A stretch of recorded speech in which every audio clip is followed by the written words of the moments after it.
The language acquisition process begins before birth. It means that when children are in the womb of their mothers, they receive all the information that is related to the language that their mothers are exposed to. And this is supported by the innateness hypothesis, due to the brain has the abilities to acquire the language by itself. In this second stage, we decided to add that goes from 1 to 4 months. Children aren't still able to produce sounds or language. Instead of that, they just make noises like crying, gargling, choking, squealing, because their mouths and their jaw aren't developed to produce language. Instead of that, they just listen to their surroundings, and everything they hear, they are able to recognize it in their minds. When children are from 4 to 8 months of life, they babble. They produce sounds based on vowels or consonants, and they do it to try to communicate or to manage the articulations of their mouths. However, they cannot produce any word yet. In this following stage that goes from 8 to 12 months, we decided to add the imitation theory, because in here children try to imitate what their caretaker says, like common words. They can produce parts of the body, colors, members of the family. They obviously make errors, but they try to imitate. At the age of 12 to 16 months, children can produce a word at a time.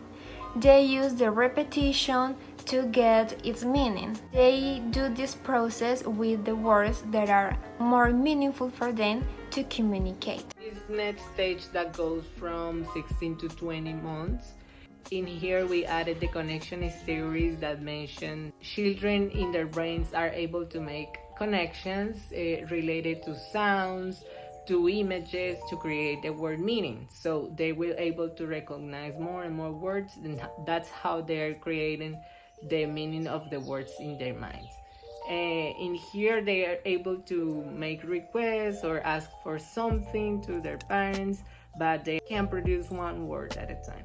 When children are from 20 to 23 months, they can produce a lot of words and they can understand more.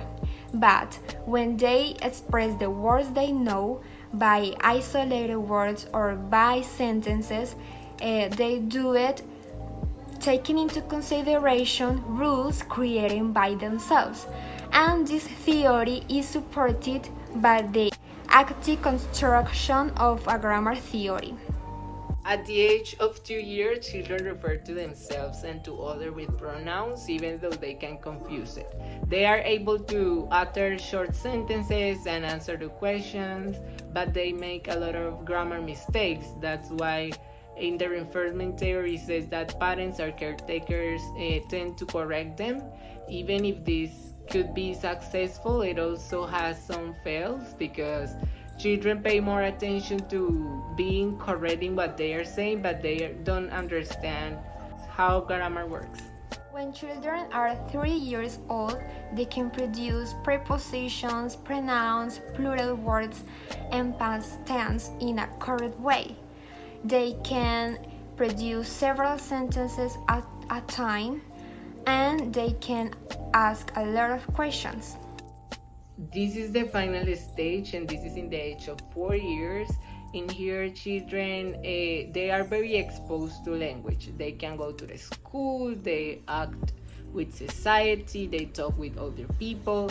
And in this social interaction theory, explain that those children, while they're interacting, they are acquiring language variation, maybe the accent or words that can be used in their region. They also can be 90% understandable for older people. They can tell stories, utter sentences in different tenses, mention regular and irregular plurals, possessives, and use very basic rules in grammar, but they are very understandable and very advanced.